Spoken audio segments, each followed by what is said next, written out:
नमस्कार, एबीपी गंगा देख रहे हैं आप। मैं हूं अवधेश। यूपी सरकार की लॉकडाउन 4 की गाइडलाइन के मुताबिक आज से बाजार खुले हैं। शर्तों का पालन करते हुए और नियमों का ध्यान रखकर लोग दुकानों पर सामान खरीदने जा सकते हैं। बाजार में बाकी घरेलू सामान और जरूरी सेवाओं से जुड़ी दुकानों के साथ मिठाई की दुकानों को भी खोलने की अनुमति दी गई और यही वजह है कि कुछ जगहों पर मिठाई की दुकानें आज सुबह से खुलनी शुरू हो गईं। लेकिन मिठाई की इन दुकानों के लिए कुछ अहम दिशा निर्देश भी जारी किए गए हैं। मसलन दुकानदार सिर्फ मिठाई बेच सकते हैं, दुकान पर बैठकर किसी को कुछ भी खाने की परमिशन नहीं होगी, यानी कि लोग दुकान पर जाएं, मिठाई खरीदें और उसे पैक करवाकर घर ले जाएं, या फिर दुकानदार होम डिलीवरी भी करवा सकते हैं। लेकिन इसके लिए इसके साथ वो याद रखें कि उन्हीं ग्राहकों को सामान मिलेगा जो मास्क लगाकर दुकान पर पहुंचेंगे। तो साथ ही दुकानदारों को भी मास्क और ग्लव्स पहनकर रहना होगा।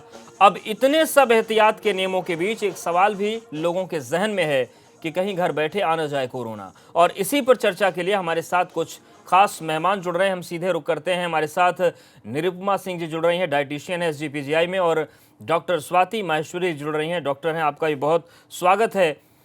निरुपमा जी, सबसे पहले आपके पास ही आते हैं। डाइट का बेहतर ख्याल आप रखते हैं और आपने पहले भी हमारे शोज में बताया है किस तरीके से इस वक्त खान पान हो, क्या डाइट हो। लेकिन जो मिठाई के शौकीन हैं वो कितना अलर्ट रहे? उनके लिए तो खुशखबरी है कि अब मिठाइयाँ वो खा पाएंगे, लेकिन मिठाई के साथ कोरोना की कड़वाहट भी ना आ जाए, इसके लिए क्या किया जाए? बिल्कुल सही बात है। एक्चुअली दुकानें तो खुल गई हैं, लेकिन सबसे पहले तो ये ध्यान रखना होगा कि जिस दुकान से हम ले रहे हैं सामान, उसके आसपास का माहौल कैसा है। मींस आसपास गंदगी तो नहीं है, वहाँ पर जो वर्कर मौजूद है क्या वो पूरी तरीके से सैनिटाइज है या नहीं। दूसरा, क्या उन सब जो भी वर्कर्स हैं उनका कोरोना टेस्ट हुआ है या नहीं हुआ है, वो किस इलाके में रहते हैं, कहाँ से उनका आना जाना है, किस तरीके से वो खाने का मिठाई का प्रिपरेशन कर रहे हैं, वो सारी चीजों का ध्यान रखना बहुत आवश्यक है। हम बस गए और हमने सोचा कि दुकान खुली है लेकर चले आए, ये सही तरीका नहीं होगा। हमें पहले उस दुकान की पूरी छानबीन करनी आवश्यक है, क्योंकि ये हमारी सेहत में हमारी जिंदगी के साथ जुड़ा हुआ है और हमारे साथ हमारे आसपास जो लोग हैं उनके साथ भी जुड़ा हुआ है। तो सैनिटेशन का विशेष ध्यान देना है। बाकी जो हम मिठाई खरीदने जा रहे हैं वो मिठाई किस प्रकार की हो। ऐसा ना हो कि हम पुरानी मिठाई ले लें।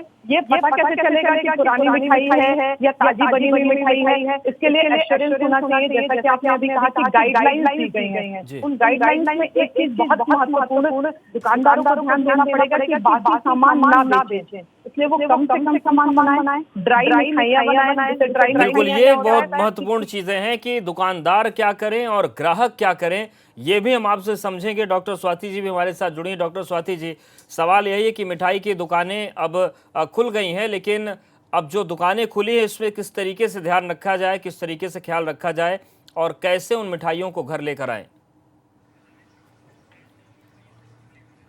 देखिए, जैसे अभी उन्होंने बताया भी है, हमारी पैनलिस्ट ने बहुत सही बताया उन्होंने। और सबसे ज़रूरी बात ध्यान रखने की यहाँ यही है कि हाइजीन का ध्यान दुकान में रखा जा रहा है या नहीं, और दूसरा वो ताज़ा सामान बेच रहे हैं या नहीं। क्योंकि अब इतने समय बाद जब दुकानें खुलती हैं तो कई बार आप पुराना रखा हुआ सामान भी इस्तेमाल कर लेते हैं। तो ऐसे में ये चीज़ें ज़रूर देखने की होंगी कि क्या वो लोग नया ताज़ा सामान यूज़ कर रहे हैं या नहीं। देखिए, दूसरी बात यह है कि खाने से वैसे कोरोना वायरस का इन्फेक्शन अभी तक देखा नहीं गया है कि किसी व्यक्ति ने खाना खाया और उससे कोरोना वायरस इन्फेक्शन हो गया।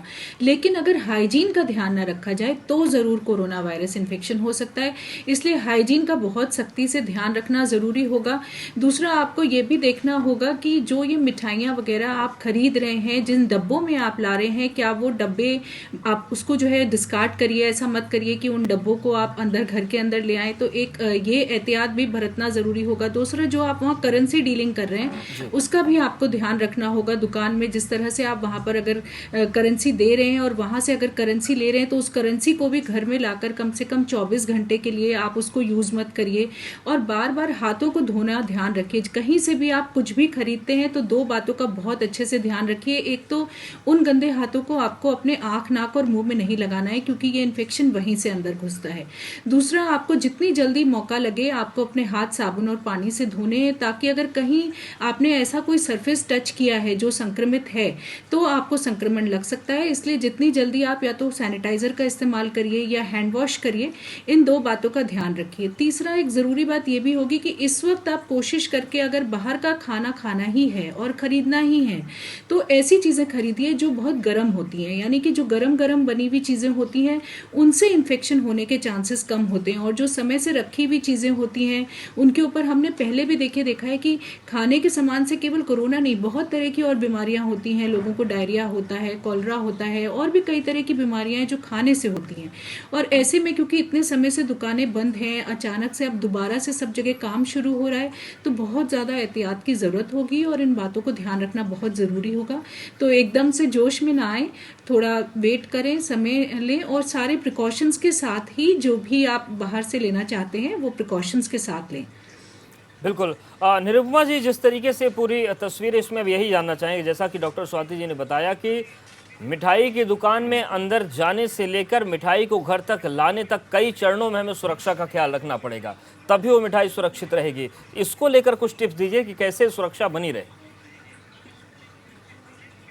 बाहर सामान लेने या मिठाई लेने जा रहे हैं तो आपको अपना बर्तन लेकर जाइए, मीन्स अपना टिफिन बॉक्स लेकर जाइए। पहली चीज जो कि स्टील का हो, उसको एक झोले में या किसी पैकेट में लेके जाए जिससे कि वो पैकेट आप बाहर निकाल दें। और जो आपका स्टील का टिफिन या डब्बा होगा उसको आप किसी भी कपड़े को उसमें डेटॉल डालकर उसको भिगो ले और उस कपड़े को पोंछ ले और फिर उसके बाद वो डिब्बे को अंदर लाएं, फिर उसको प्रॉपर धुले। ऊपर जैसे आपका ना रनिंग वाटर होता है उसके नीचे आप डिब्बे को रख दीजिए तो वो क्लीन भी हो जाएगा और उससे क्या होता है कि मिठाई खराब भी नहीं होगी, फिर वो मिठाई का इस्तेमाल कर सकते हैं। और इसके साथ साथ ये चीज का ध्यान रखना है कि हम जो गए हैं, जो सामान लेने के लिए गए, वो हम किस व्हीकल से गए हैं। आप अपने व्हीकल से जाइए या पैदल जाइए और साथ साथ खुद भी ग्लव्स, मास्क और अपने आप को रैप करके रहिए। उन कपड़ों को बाहर हो सकता है कि मिठाई की दुकान में ना हो, लेकिन आप बाहर से कोई कोरोना वायरस ना लेकर चले आए, इसलिए उन कपड़ों को सबसे पहले बाहर निकाल दीजिए। जो भी आप सामान खाने का ला रहे हैं वो घर से लेकर आइए। बिल्कुल, आपने मिठाइयों के तरीकों पर भी कुछ बताया कि मिठाइयों की जो कैटेगरीज होती हैं, तो किस तरीके की मिठाई इस वक्त खाना सही रहेगा और किस तरीके की मिठाई खतरा पैदा कर सकती है। देखिए, सबसे पहले तो जो पेरिशेबल आइटम होता है, जो कि जल्दी खराब हो जाने वाली मिठाइयाँ होती हैं, जैसे कि जो मिठाई ऑलमोस्ट सारी मिठाइयाँ दूध बनती हैं, तो वो दूध से बनने वाली मिठाई जो कि जिनमें कि आपको हम रसमलाई कहते हैं। तो रसमलाई क्या होता है, इसमें दूध का प्रयोग होता है और दूध में जल्दी खराब होने के चांसेस होते हैं कि दूध जल्दी खराब हो जाता है। इसलिए रसमलाई यदि आप ले रहे हैं तो बिल्कुल फ्रेश मलाई लें। बाकी जो आपकी नारियल की बर्फी होती है या फिर आपकी जो खोए की मिठाई होती है, इन सारी चीजों को जो प्रोसेस करके बनाया जाता है, खोए को काफी देर तक कढ़ाई में जलाया जाता है, उसके बाद वो मिठाई बनती है और उसके साथ साथ उसमें शुगर पड़ता है। शुगर एज अ प्रिजर्वेटिव काम करता है और वो ड्राई मिठाई होती है तो उसमें इन्फेक्शन होने के चांसेस थोड़े कम होते हैं, वो ले सकते हैं। इसके साथ साथ जो आपका गुलाब जामुन होता है, जो चाशनी में डिप होता है, और चाशनी होती है बिल्कुल हॉट गरम चाशनी होती है, तो उसमें जो डिप किया हुआ होता है वो आप ले सकते हैं। और उसका इस्तेमाल सबसे इम्पोर्टेंट बात है कि जो भी मिठाई आप खरीद रहे हैं उसको घर लाकर कंज्यूम करके खत्म कर दीजिए, फिर उसको अगले दिन के लिए मत रखिए। तो एक पेरिशेबल आइटम जो होते हैं, जल्दी खराब होने वाली जो रस वाली मिठाइयाँ होती हैं, उनका कम प्रयोग करें और उनको जब लाएं तो उन्हें सेम डे पे खत्म कर लें। दूसरा, ड्राई आइटम का प्रयोग करें। अगर आप किसी भी दुकान से सामान लेने जा रहे हैं, जैसे कि सोहन पापड़ी है, तो उसकी एक्सपायरी डेट जरूर देखें। अगर वो पुराना बना हुआ है, उसकी एक्सपायरी डेट मान लीजिए कि अभी मई चल रहा है, जून है, आप वो सामान मत लीजिए। आप ये देखिए कि इसकी जो हमारी मैन्युफैक्चरिंग है वो मार्च अप्रैल के बाद की हो, तभी आप उसको इस्तेमाल करिए, वरना फ्रेश मिठाइयाँ ज्यादा बेहतर होगा कि आप उनका प्रयोग करें। बिल्कुल। स्वाति जी, हम लोगों ने समझा डॉक्टर निरुपमा जी से कि क्या खाना है, क्या नहीं खाना है, किस तरीके की मिठाइयाँ इस वक्त ज़्यादा बेहतर होती हैं। इसके अलावा आप जिक्र कर रही थी कि आप करेंसी जो ले रहे हैं उसका ध्यान रखें, आप जो पेमेंट कर रहे हैं उसका ध्यान रखें। मतलब मान सकते हैं कि मिठाइयाँ खानी है तो इस दौर में जो डिजिटल पेमेंट के मोड हैं वो हमारी सेहत के लिए ज़्यादा सुरक्षित है, क्योंकि करेंसी आप लेते हैं या देते हैं तो उसमें खतरा बना रहता है। थोड़ी सी चूक हुई तो फिर आप कोरोना लेकर भी आएंगे और कितनों को देंगे वो पता नहीं। नहीं, ठीक बात है। देखिए, इस वक्त ये तो ज़रूरी होगा ही कि हम जितना ज़्यादा डिजिटल पेमेंट कर पाएँ उतना अच्छा होगा, क्योंकि उससे हमारा और दूसरे का हर ह्यूमन कांटेक्ट जो है वो बहुत कम हो जाता है। लेकिन एक बात देखिए, अगर ये मान के चलें कि मैं एक अगर स्टेप वाइज वे में इसको समझें तो बहुत आसान होगा। मान लीजिए कि मैं बाजार जा रही हूँ, तो पहले मुझे मास्क लगा कर निकलना है। एक बात ये ध्यान रखनी कि आप मास्क लगा के निकलें। आप जब बाजार में हैं तो वहाँ पर सोशल डिस्टेंसिंग का ध्यान रखिए कि आप भीड़ वाले एरिया में नहीं हैं, आप हर किसी से 2 गज की दूरी मेंटेन करके रखे हुए हैं। फिर मैंने वहां से कोई सामान खरीदा तो मैं एक बैग अपने साथ घर से ही लेकर जाऊं जिसकी मैं सामान ले लूं। वो सामान जब तक मैं शॉपिंग कर रही हूँ, मैं इस बात का ध्यान रख रही हूँ कि एक तो मैं जो सर्फेसिस को कम से कम छूने की कोशिश करूं, जिनको मुझे छूने की जरूरत नहीं है उनको मैं टच नहीं करूं। दूसरा, मैं उतनी देर अपने हाथों को अपने आंख, नाक और मुंह पर नहीं लगाऊं जितनी देर मैं बाजार में हूं। बस इन 2 बातों का अगर मैंने ध्यान रखा तो मैंने वहां पे चाहे करेंसी डीलिंग करी या मैंने डिजिटल पेमेंट करा, उसके बाद जब मैं घर आ गई उसके बाद मैंने उस बैग को अलग आप दरवाजे पे रख दीजिए। आप उस बैग का सामान जो है वो सारा बाहर निकाल लीजिए। उसमें से जो भी आपको ऐसा लगता है कि कार्डबोर्ड वाला सामान है वो सारे कार्डबोर्ड्स आप डिस्कार्ड कर दीजिए, फेंक दीजिए उनको। जो भी आपको ऐसा लगता है कि आप चीज़ें लाए हैं जो कि प्लास्टिक के बैग्स में, जैसे दूध का पैकेट लाए हैं, बिस्किट का लाए हैं, दाल का लाए हैं, उनके लिए आप एक साबुन का पानी अच्छे से घोल बनाइए और उनसे उनको साफ कर दीजिए और उनको थोड़ी सी देर सूखने दीजिए, छोड़ दीजिए उनको थोड़े समय के लिए। अगर किसी की प्लास्टिक आप काट के फेंक सकते हैं और उसको दूसरे कंटेनर में ट्रांसफर कर सकते हैं तो ये भी एक तरीका है जिसको आप यूज कर सकते हैं। इसके बाद आप अपने हाथ खुद अच्छे से साबुन और पानी से धोइए। अगर आप ज्यादा समय के लिए बाहर रहे तो अपने कपड़े भी बदल लीजिए। अपने बाहर के शूज आप दूसरे रख सकते हैं, घर के शूज आप दूसरे रख सकते हैं, तो दरवाजे पर ही आप अपने शूज का अदल बदल भी कर सकते हैं। उसके बाद एक बार आपने अच्छे से अपने हाथ साबुन और पानी से धो लिए, फिर आप इन सब चीजों को यूज कर सकते हैं। जो करेंसी आप लाए हैं उस करेंसी को आप कोशिश कीजिए कि 24 घंटे के लिए आप अलग रख दें। उसको एक पॉलिथीन में रख के या किसी भी और चीज में रख करके उसको अलग रख दीजिए। उस करेंसी को 24 घंटे के लिए मत यूज करिए, दूसरी करेंसी यूज कर लीजिए और फिर आप उस करेंसी को भी यूज कर सकते हैं, कोई दिक्कत की बात नहीं है। तो ये सिंपल से स्टेप्स हैं बाजार जाने और वापस आने तक। अगर आप इन बातों का ध्यान रखेंगे तो आप कोरोना से सुरक्षित रहेंगे और घबराने की कोई बात नहीं होगी। बिल्कुल, हाइजीन का बहुत ख्याल रखना है। निरुपमा जी, एक सवाल और भी है कि अगर हम दुकानों पर जाएं तो वहां पर लोगों ने कैप भी लगा रखी है, मास्क भी लगा रखा है, वो हैंड ग्लव्स भी पहन लेते हैं, लेकिन हमें ये कैसे पता चले, क्या कोई सामान्य तौर से पहचान हो सकती है कि जो ग्लव्स लगे हाथ में वो कितनी देर से इस्तेमाल हो रहे हैं या वो इस्तेमाल के लायक बचे भी या नहीं बचे? क्योंकि वो देखने में तो लग रहा है कि उन्होंने साफ़ सफाई रखी है, पर असल में है भी या नहीं है, ये भी हमें ख्याल रखना होगा। तो क्या इन चीज़ों को समझने के लिए कुछ तरीका है?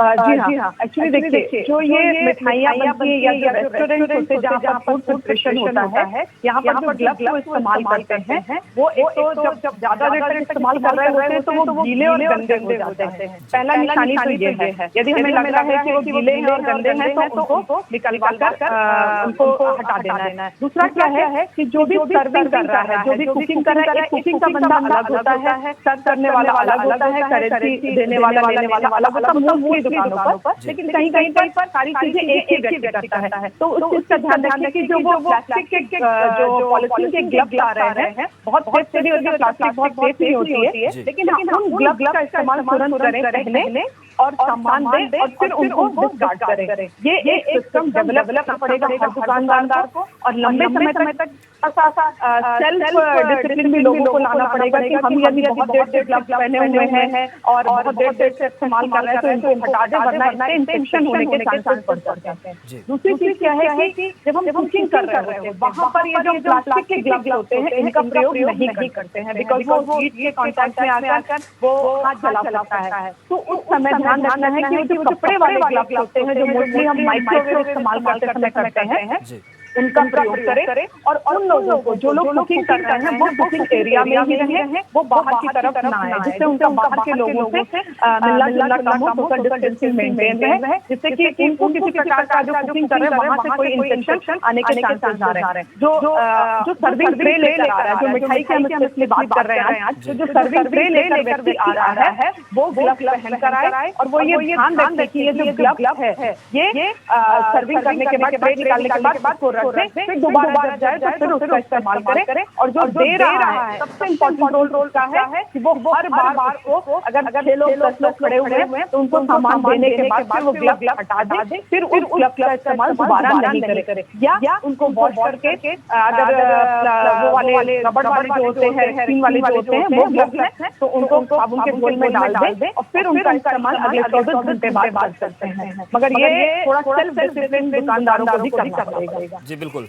डॉक्टर स्वाति जी, आज का जो दौर चल रहा है उसमें एक सामान्य चीज़ ये भी विशेषज्ञ आप जैसे बताते हैं कि सर्दी से जितना हो सके उतना बचा जाए, फ्लू से बचा जाए, लेकिन तमाम ऐसी मिठाइयाँ हैं जो बड़े कम टेम्परेचर पर रखी जाती है। रसमलाई हो गई या फिर छेने की मिठाइयाँ हो गई, ये ठंडी रहती हैं तो ज़्यादा खाने में अच्छी लगती हैं। तो क्या कोरोना या फिर फ्लू से बचने के लिए ज़रूरी है कि अगर हमें सर्दी जुकाम से सामान्य तौर से बचना, जिससे इम्यूनिटी प्रभावित होती है, तो ठंडी मिठाइयों से भी तौबा किया जाए, जिसका जिक्र निरुपमा जी कर रही थी कि गर्म जो रसगुल्ले हैं वो खाए जाएं या फिर ऐसी चीज़ें खाई जाएं जिनको अच्छे से उबाल कर या पका कर जो मिठाइयाँ बनती हैं वो खाई जाएँ। क्या इन चीज़ों को भी समझने की ज़रूरत है? हाँ बिल्कुल, देखिए गर्म चीज़ खाने से 2 फायदे हैं। पहला फ़ायदा ये है कि उससे कोई भी कीटाणु अगर गर्म चीज़ में होता है तो वो मर जाता है, ज़रूरी नहीं है कोरोना का ही हो, और भी संक्रमण उससे बचते हैं। पहली बात तो ये हो गई कि हमने गर्म चीज़ लेने से एक फ़ायदा ये हो गया। दूसरा फ़ायदा ये भी है कि और भी तरह की जो बीमारियां हैं उनसे भी बचाव हो जाता है। और अब ख़ास तौर से ऐसे समय में अगर हम किसी ठंडी चीज़ का सेवन करेंगे और हमें अगर खांसी ज़ुकाम हो जाता है तो ऐसे में चाहे वो कोरोना वायरस इन्फेक्शन हो या ना हो, सबसे बड़ी बात ये हो जाती है कि हमें अंदर एक डर आ जाता है कि अगर हमें सर्दी खांसी हो गई तो कहीं हमें कोरोना तो नहीं हो गया।